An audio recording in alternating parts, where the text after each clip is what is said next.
아침 뉴스의 맥을 짚어드리는 시간 뉴스연구소, 오늘도 두 분의 연구위원 함께합니다. 경향신문 박순봉 기자 그리고 김준일 시사평론가, 어서 오십시오. 안녕하세요. 예, 첫 뉴스 어디로 갈까요? 안세영 선수 귀국. 배드민턴의 금메달리스트 안세영 선수 어제 귀국했습니다. 네, 귀국이 좀 주목을 많이 받았던 거는 이제 배드민턴 협회에 여러 문제가 있다 이런 폭로를 한 다음이었거든요. 네. 특히 돌아오기 직전에 대표팀이랑 계속 가기는 좀 힘들지 않을까 생각한다 이런 얘기도 했고요. 또 한국에 돌아가서 더 말씀을 드리겠다 이런 취지로 얘기를 했기 때문에 이 귀국길에 안 선수의 입에 관심이 좀 집중되는 그런 상황이었어요. 예. 근데 이제 실제로는 돌아와서 한 얘기를 보면 추가 폭로는 크게는 없었습니다. 좀 신중하게 말을 아끼는 모습이었는데 안 선수가 이렇게 얘기를 했어요. 나는 싸우려는 의도가 아니라 운동에만 전념하고 싶은 마음을 호소하기 위해서 그렇게 해달라는 이제 마음으로 말씀을 드린 것이다 이렇게 얘기를 했고요.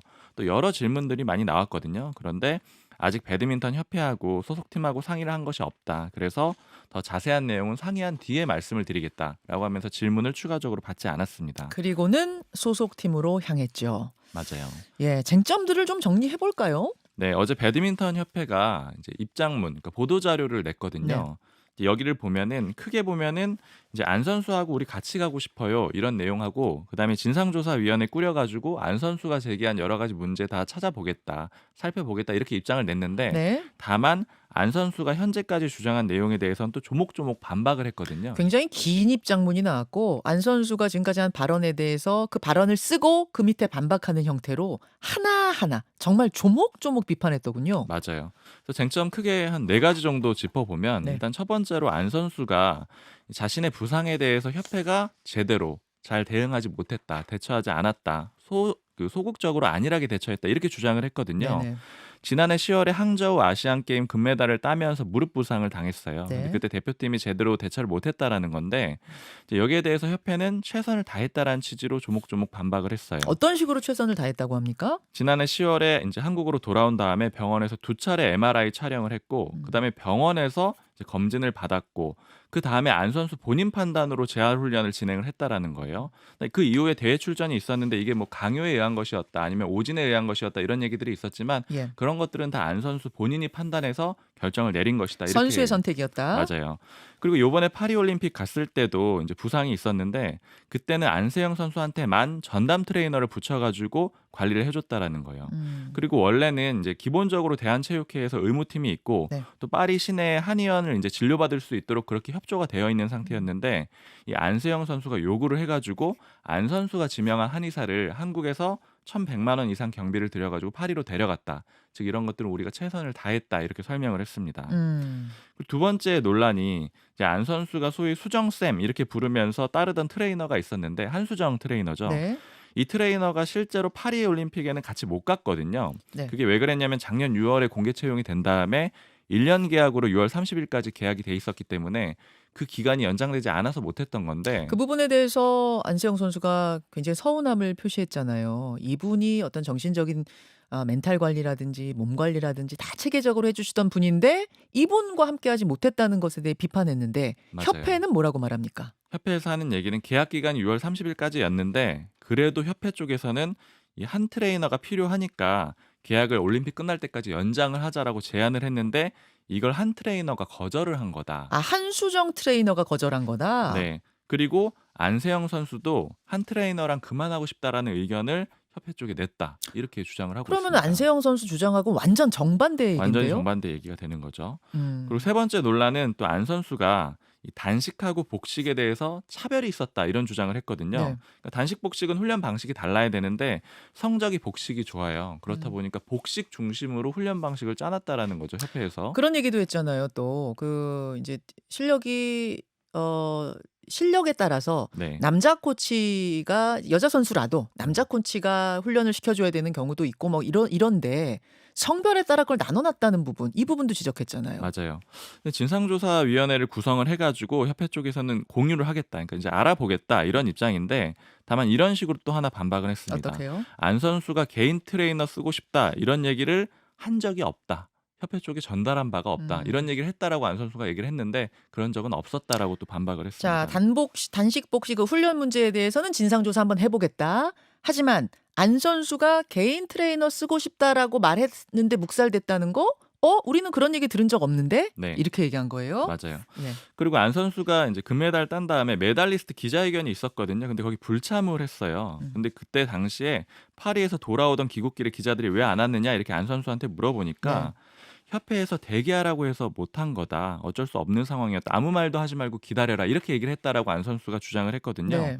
근데 협회는 여기에 대해서도 역시 반박을 했는데 "아무 말도 하지 말고 기다려라거나 기자회견에 불참하도록 의사를 전달하거나 지시를 한 바가 없다." 또 역시 정반대의 의견을 냈습니다. 자, 협회 사람들이 프랑스에서 먼저 귀국을 해서 이런 장문의 반박문을 내놓자 안세영 선수가 여기에 대해서 뭐라고 답을 할지 굉장히 궁금했거든요. 왜냐면 너무나 조목조목 반박을 했기 때문에 안세영 선수의 입장이 궁금했는데 안세영 선수는 어제 별다른 입장을 내지 않았죠. 맞아요. 그리고 막판에 이제 방금 말씀드렸던 그 대기하라고 했다라는 그 부분에 대해서도 귀국했을 때 기자들이 물어봤을 때는 "여기에 대해서는 좀 자제하겠다." 뭐 이렇게 좀 입장을 냈어요. 자제하겠다. 나는 뭐 싸울 생각이 없다. 뭐 이런 이야기를 하고 사라졌습니다. 맞습니다. 예. 이 기본적으로 약간 진실 공방으로 흐르는 상황으로 좀 바뀌게 됐는데 예. 그래도 협회의 문제점은 많이 부각이 됐잖아요. 뭐 음. 가장 대표적으로 뭐 2018년에 협회 임원들은 비행기 탈 때 비즈니스석을 타고 선수들은 이코노미석 타고 뭐 이런 것들은 문제가 여전히 해결은 안 된 거거든요. 협회 쪽에서 음. 반박을 했다고 하더라도요. 이 부분에 대해서는 반박이 안 나왔죠. 맞아요. 예. 요거는 인제 안 선수의 주장하고는 좀 별개로 나왔던 거거든요. 그러니까 협회의 문제점이 아. 부각되면서 언론 보도가 나오면서 이런 것들이 지적이 됐던 건데 이 부분은 안 선수가 지적한 게 아니라 언론이 지적을 한 맞아요. 그리고 거군요. 2018년에 있었던 일이기도 했어요. 거기에 대해서는 어쨌든 해명 안 했다는 얘기죠. 그쵸. 네. 그래서 국회 쪽에 좀 물어보니까 뭐 여러 가지 대책들을 좀 고민을 하고 있는 그런 상황인데 이제 대표적으로 나오는 얘기가 이런 협회들이 감사원의 감사를 받지는 않거든요. 음. 그러니까 이제 감사원의 감사를 받을 수 있도록 그렇게 좀 바꾸는 게 낫지 않겠느냐 이런 법 개정이 좀 필요하다 이런 얘기들이 있고요. 이게 왜 예. 그러냐면 1,000만 원을 썼는데 그 1,000만 원에 대해서 영수증을 내면은 이런 협회 같은 경우에는 더 이상 뭐 볼 건 보지는 않는다라는 거예요. 근데 음. 그게 구체적으로 어떤 식으로 쓰였는지를 좀 따져봐야 되잖아요. 그렇게 따져보려면 예를 들어 감사원 같은 기구에서 구체적으로 이게 적합하게 쓰였는지를 봐야 되기 때문에 그런 식 개정은 좀 필요하다 이런 목소리도 나오고 있습니다. 사실은 안세영 선수가 이제 먼저 문제 제기를 하면서 이 이야기들이 시작이 된 건데 안세영 선수가 이야기한 것은 굉장히 조금이고 협회의 반박은 굉장히 구체적이다 보니까 사실은 안세영 선수의 구체적인 이야기도 좀 듣고 싶어지거든요. 예. 예, 판단이 좀 어려워서요. 그러니까 일단 뭐 이거는 좀 구분해야 될 것 같아요. 그러니까 과거에 있었던 협회의 인제 뭐 좀 어이없는 행동들, 예. 뭐 삽질 뭐 예. 이런 것에 대해서는 그거대로 또 비판을 하고 안세영 그거는 인제 또 이제 지적을 하되 인제 개선을 하게 인제 하는 거고 이 안세영 선수가 주장했던 바에 대해서는 좀 사실관계 여부를 좀 확인할 필요가 있다. 그런 생각이 듭니다. 그러니까 협회가 어쨌든 이 부분에 있어서는 그러니까 두 가지 가능성이 다 존재하는 것 같아요. 그러니까 물론 협회가 엄청 잘하지는 않았지만은 안세영이 주장하는 것만큼 우리가 뭐 심각하게 뭐를 잘못했거나 그러지는 않다. 좀 억울한 측면이 있다라고 인제 뭐 지금 이런 내용들을 보면은 그런 볼 여지도 있는 거고. 그러니까 입장문만 봤을 때는 예, 입장만 안세영 봤을 선수 때는. 입장은 우리가 아직 못 들었으니까. 또 하나는 이제 안세영이 그럼 왜 침묵을 했느냐. 이게 그러니까 협회의 주장을 다 자기가 받아들인 게 아니라 여전히 힘의 우위 관계, 권력 관계에 있어서 지금 이렇게 전면전으로 벌이기가 오히려 부담스럽기 때문에 뭔가 저런 주장에 불합리성이 있음에도 불구하고 일단은 침묵을 하고 뭐 전열을 좀 정비를 해서 예. 다시 뭐 공개를 하든 뭐 이런 식으로 갈 것이냐 이런 건데 그렇죠. 현실적으로 어제도 말씀드렸지만은 협회에 소속되지 않고 대표팀에 소속되지 않고 선수 생활을 이어나가는 게 굉장히 어려운 건 사실이거든요. 그렇죠. 그러니까 결과적으로 보면 어제 예전에 이제 단식에서 금메달 땄던 방수현 선수도 안타깝다. 그리고 이제 안세영 선수 혼자서 금메달을 딴 건 아닌데 뭐 그런 것들을 조금 생각해 볼 필요 있다. 이런 취지의 얘기를 했거든요. 그러니까 좀 중간자적 입장이기는 한데 여러모로 그런 상황들이 좀 다 이제 반영된 거 아닌가 그렇게 보여집니다. 어쨌든 지금 이 코치진들이 본인들이 서명까지 다 해서 이 입장문에 보면은 10페이지짜리 예. 보면은요. 김학균 감독을 비롯해서 4명의 뭐 한동수, 이경원, 성지현 그리고 로니 아구스티누스 코치 이게 전부 다 서명까지 해가지고 굉장히 본인들이 했던 행동들이 다 이제 진실하고 정당하다 이런 얘기를 지금 주장을 하고 있거든요. 그러니까 이제 여기에 또 이면에 사실은 밝히지 않은 부분이 있을 거예요. 그러니까 뭐냐면은 본인들이 유리한 것에 대해서는 적극적으로 해명을 하고 네. 본인들이 불리한 것에 대해서는 적극적으로 안 한 것도 있고 또 하나는 이제 협회 자체의 문제, 선수 관리 문제도 있지만은 협회 자체의 뭐 갑질이라든지 예를 들면 이런 것들은 선수도 코치진도 잘 모를 수가 있어요, 사실. 그 부분은 안세영 선수가 지금 침묵하고 있을 가능성도 있다. 그래서 어떻게 좀 이 입장이 새로 나올지 이게 좀 되게 중요해진 것 같아요. 어제 SBS에서는 김학균 감독과의 불화설을 보도를 했어요. 시작은 그것이었다. 그러니까 국가대표팀의 김학균 감독이 재활하려거든 내 눈앞에서 해라. 해서 이제 소속팀에 가서 봤던 재활을 더 하려고 하는 것을 막았다. 거기서부터 불화가 시작다. 뭐 이런 보도도 좀 나오고 있고 사실은 좀 중구난방식으로 보도가 나오고 있고 해서 저는 이 협회가 조목조목 낸 입장문에 대한 안세영 선수의 입장이 궁금합니다. 다 듣고 나서야 비로소 판단이 가능할 것 같아요. 안세영 선수 입장이 지금으로선 사실은 가장 중요한 시점. 그래서 우리가 누가 틀리다, 누가 뭐 옳다 딱 편갈라서 지금 단정하긴 좀 어려운 시점이 아닌가. 그렇죠, 박 기자? 네, 이제 뭐 진실 공방 그런 상황이 돼버렸죠. 예, 알겠습니다. 선수한테는 사실은 중요한 거 세 가지. 제가 이제 집중하는 건 세 가지인데 선수한테는 몸 관리가 제일 중요하잖아요. 협회에서 몸 관리, 부상 관리 어떻게 줬는가 하나. 또 하나는 우리 양궁협회 봐도 알지만 얼마나 체계적이고 과학적인 훈련을 도와줬는가. 요거 하나. 세 번째는 이 종목 우리나라 종목들마다 고질병처럼 앓고 있는 그 파벌 문제. 혹시 여기엔 없었는가? 전 이 세 가지에 집중해서 보고 있습니다. 자, 일단 다음으로 가죠. 금투세 폐지 공방. 예, 어떤 얘기죠? 금융투자세를 먼저 좀 설명을 드려야 되는데요. 이게 쉽게 얘기하면 주식 투자해가지고 이익을 보면 네. 5천만 원 이상 익절을 하게 되면 그 이상에 대해서 세금을 매긴다라는 거고요. 도입됐던 건 문재인 정부 때였어요. 네. 2020년 12월 말이었고요. 정부안이 나와서 여야 합의로 통과가 됐습니다. 근데 법이 통과가 되더라도 바로 적용이 되는 건 아니죠. 시행 시점 뒤로 좀 밀리는데 원래는 작년 초, 2023년 초부터 과세될 예정이었거든요. 예. 근데 윤석열 정부 들어서 2년을 유예시켜가지고 내년에 이제 다시 시행이 될 예정이었는데 그렇죠. 이걸 가지고 이제는 아예 폐지를 하느냐 마느냐 이렇게 공방을 벌이고 있는 이런 상황이에요. 네. 근데 이런 상황에서 토론을 하자 여야 간에 이런 공방이 좀 벌어지고 있는데 시작은 한동훈 대표가 그제 페이스북에 썼던 글이었습니다. 그때 화요일이었는데 네. 검은 월요일 다음이었죠. 주식시장 폭락한 그 다음 날이었는데 그렇죠. 한동훈 대표가 이렇게 표현을 해요. 금투세 시행을 강행하는 것은 우리 스스로 퍼펙트 스톰을 만드는 거다. 이게 무슨 얘기냐면 예정대로 금투세를 시행을 하게 되면은 스스로 우리나라 스스로 주식시장의 불안 요소를 만드는 거다. 이렇게 글을 적었고요. 그리고 폐지를 해야 되니까 민주당은 협조를 해달라. 이런 취지로 글을 썼습니다. 그랬더니 그제 바로 임강현 민주당 의원이 입장문을 냈는데 네. 한동훈 대표를 비판하면서 우리 토론 한번 해보자 이렇게 제안을 한 겁니다. 임 의원의 주장의 요지는 이런 거예요. 윤석열 정부의 경제 정책이 무능해서 경제가 어려운 면이 있는 건데 왜 그걸 아직 시행도 하지 않은 금투세 탓을 하느냐. 그리고 이런 표현도 썼는데 우리도 회계사 출신인 당대표 직무대행 그러니까 박찬대 원내대표를 얘기를 하는 거죠. 네네. 나가시고 그다음에 한동훈 대표도 나와라. 이렇게 일종의 토론회를 하자라고 도발을 하게 됩니다. 그러니까 다시 한동훈 대표가 어제 하루 다음 날이죠. 그 제안을 받겠다. 이런 입장을 냈는데 표현이 좀 인상적인 건 이런 거예요.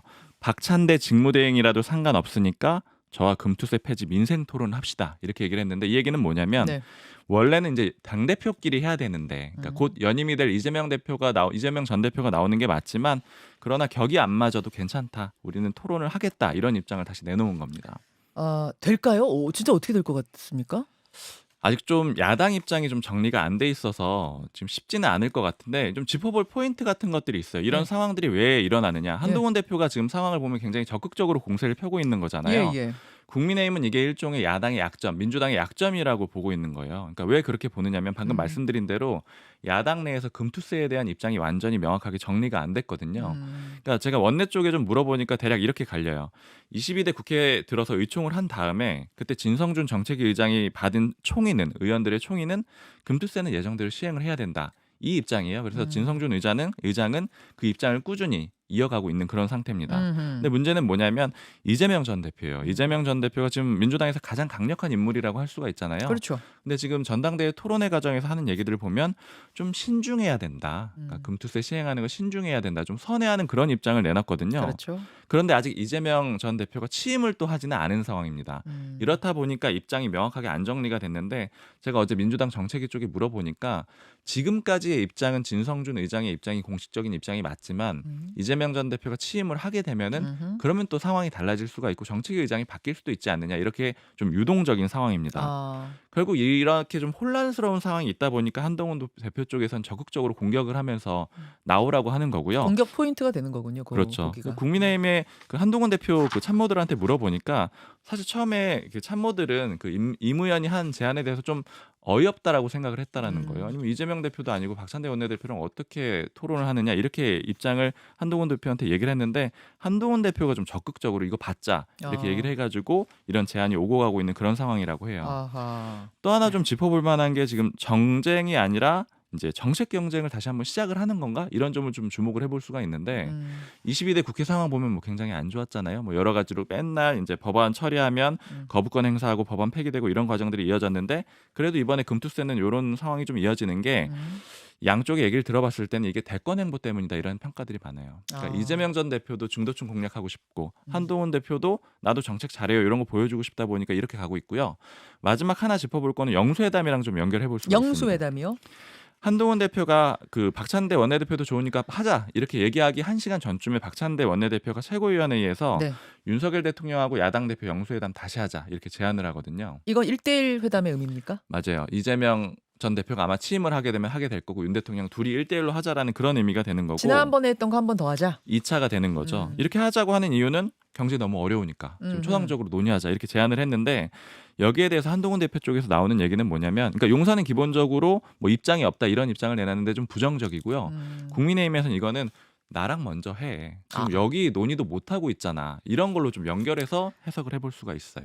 아우, 이제 복잡한 기류를 한 번에 잘 설명해 주셨는데요. 김초일 평론가. 예. 짧게 논평 붙이시겠어요? 그러니까 이게 이제 원칙론과 현실론이 지금 부딪히는 거죠. 사실 네. 소득이 있는 곳에 세금이 있다라는 대전제에서 지금 이게 안 할 이유가 없는 거죠. 그러니까 그때 이제 4년 전에 이게 합의를 했던 것도 당연히 이거 해야 된다라는 여야 공감대가 있으니까 한 거 아니에요. 근데 한번 미뤘잖아요. 2023년부터 하기로 예. 했는데 전 세계 우리가 선진국이라고 하는 나라들 다 금융 소득에 대해서 그러니까 소득세를 냅니다. 뭐 미국, 일본, 영국, 독일. 근데 한국만 안 하거든요, 사실상. 근데 우리나라는 거래세가 있는데 거래세 없애고 이걸 하겠다라는 건데 결국은 이제 이게 현실론과 명분이 부딪혔을 때는 보통은 이제 현실론이 이기는 경우가 굉장히 많죠. 표 계산을 하니까.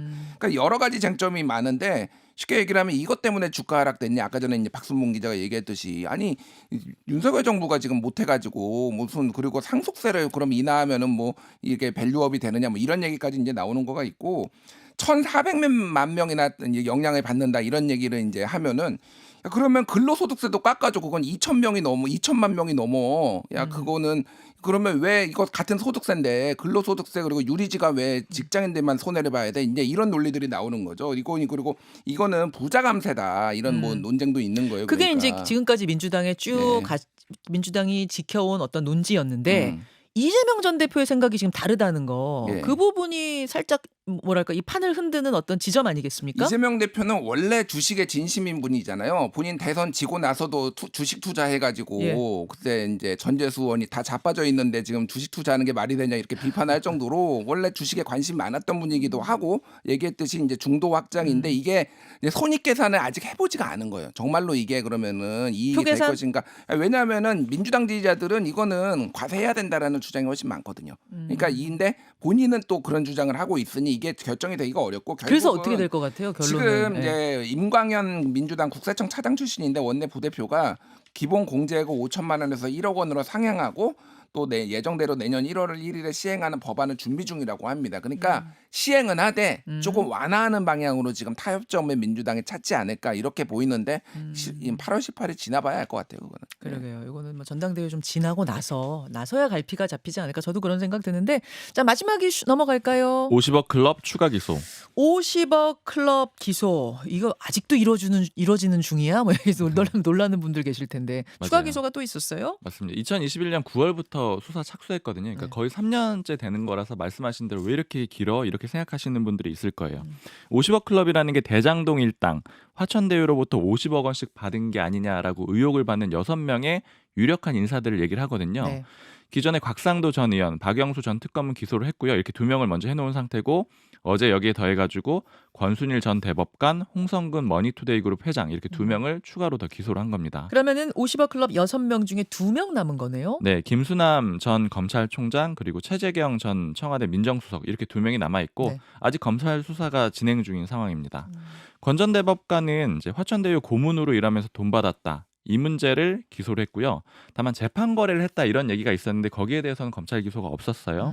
그리고 홍성근 회장은 돈을 한 50억 원 정도 빌린 다음에 이자를 면제받는 방식으로 이제 금품을 수수했다 이런 혐의를 받고 있습니다. 30초 촌평 가능할 것 같습니다. 그동안 뭐 했나 수사 뭐 했나 이런 얘기가 언론에서 굉장히 많이 나와요. 사설에서 오늘 한 5군데가 썼거든요. 이렇게 오래 늑장 수사라고 이제 표현을 많이 하더라고요. 그렇게 지금 해가지고 이 결과밖에 뭐 안 나오고 그런가 하는 거는 너무 이제 뭐 기류가 갈리는데 어떤 데는 너무 이재명만 팔려고 하다가 이거 제대로 수사 못한 거 아니냐 뭐 이런 기류도 있고 오히려 법조계 인사들이 많으니까 검찰에서 봐주기 수사했다 말하는 이런 기류도 있는데 어쨌든 전체적으로는 좀 부실 수사다. 의혹이 하나도 해결이 안 됐다 이런 뭐 지적이 많습니다. 여기까지 두 분 수고하셨습니다. 감사합니다. 김현정의 뉴스쇼는 시청자 여러분의 참여를 기다립니다. 구독과 좋아요, 댓글 잊지 않으셨죠? 알림 설정을 해두시면 평일 아침 7시 10분 실시간 라이브도 참여하실 수 있습니다.